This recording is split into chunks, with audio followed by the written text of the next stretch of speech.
Assalamualaikum warahmatullahi wabarakatuh. Rasulullah memiliki sifat penyayang yang luar biasa, baik kepada istri, sahabat, anak kecil, bahkan kepada musuh sekalipun. Seringkali, justru orang lain yang merasa tak sabar dan geram melihat apa yang dialami Nabi.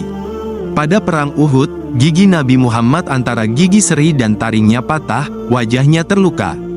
Para sahabat merasa tidak tega melihatnya.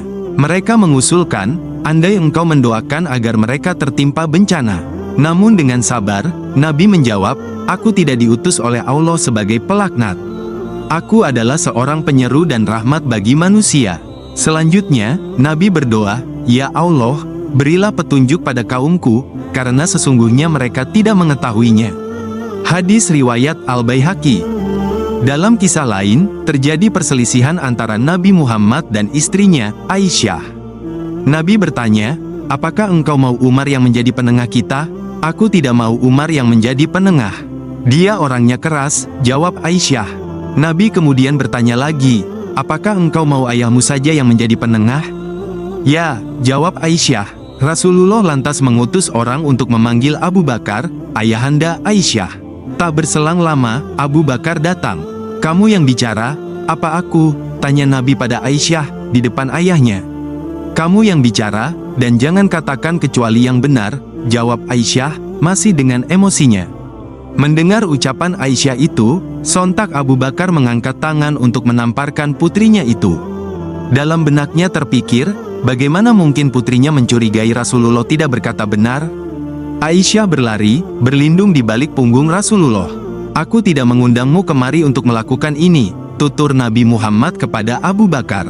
Saat Abu Bakar, mertua sekaligus sahabatnya itu keluar, Nabi meminta Aisyah untuk mendekat kepadanya. Aisyah menolak. Melihat itu Nabi tersenyum. Bukankah barusan engkau menempel erat di punggungku? Begitu Abu Bakar kembali masuk ke rumah Nabi, ia telah mendapati putri dan menantunya itu bercanda tawa. Libatkan aku dalam perdamaian kalian, sebagaimana sebelumnya kalian telah melibatkan aku dalam peperangan kalian, ujarnya. Hadis riwayat Al-Hafiz Al-Dimashqi. Nabi sangat menyayangi anak kecil. Ketika melewati anak-anak kecil, Nabi mengucapkan salam, kemudian membuka tangannya untuk merangkul mereka. Begitu datang dari sebuah perjalanan, ia disambut oleh anak-anak kecil keluarganya. Setiap diminta menggendong anak kecil, Nabi mendoakan mereka dengan keberkahan, mentahnik, menyuapkan kurma yang sudah dikunyah, dan mendoakan mereka dengan kebaikan. Suatu saat, Nabi Muhammad meletakkan Hasan dan Husain di atas punggungnya, lalu dia merangkak dan berkata, sebaik-baik unta tunggangan adalah unta kalian, dan sebaik-baik pengendara adalah kalian berdua. Di waktu lain, Hasan masuk ke masjid sedang Nabi dalam keadaan sujud. Cucunya itu lantas naik ke punggungnya. Maka Nabi memanjangkan sujud, sampai Hasan turun dari punggungnya. Ketika salat selesai, beberapa sahabat bertanya, Anda memanjangkan sujud? Nabi menjawab, cucuku datang dan menunggangiku. Aku tak ingin ia kecewa dengan memaksanya cepat turun. Kepada orang yang ditemuinya, Nabi selalu mengucapkan salam terlebih dulu.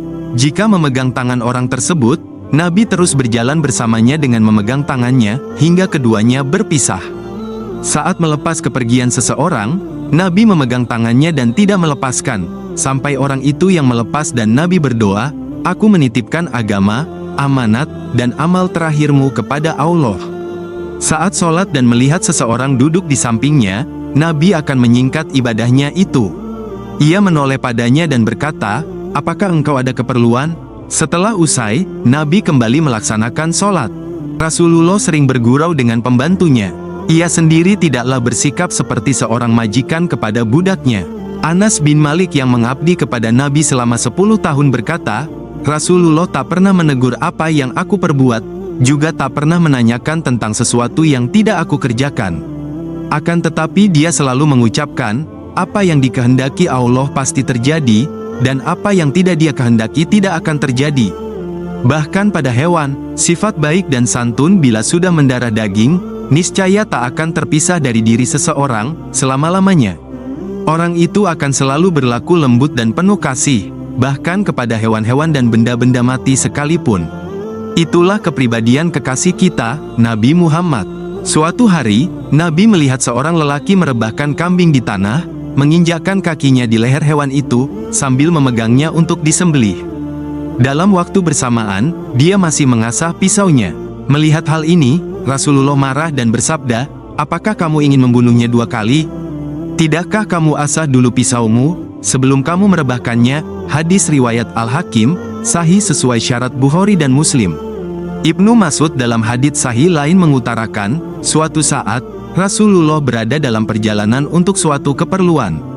Di tengah perjalanan, beberapa sahabat melihat seekor humarah, burung berwarna merah, bersama kedua anaknya. Salah seorang sahabat mengambil kedua anak hewan tersebut. Tak lama kemudian, si induk datang dan berjalan berputar-putar di sekeliling mereka. Sang induk mengepak-ngepakkan kedua sayap, kebingungan mencari anak-anaknya. Saat melihat kejadian itu, Nabi berkata kepada para sahabat, "Siapa yang mengganggu induk burung ini dan anak-anaknya? Kembalikanlah anak burung itu kepada induknya." Di hari lain, Nabi Muhammad melihat sangkar semut yang dibakar. Ia bertanya, "Siapa yang telah membakar rumah semut ini?" Seorang sahabat menjawab, "Saya." Mendengar pengakuan itu, Nabi marah dan bersabda, "Tidak sepatutnya menyiksa dengan api, kecuali Tuhannya api, yaitu Allah." Hadis riwayat Abu Dawud. Rasulullah pernah memiringkan bejana untuk seekor kucing sehingga hewan tersebut bisa minum air darinya. Kemudian ia berwudu dengan sisanya.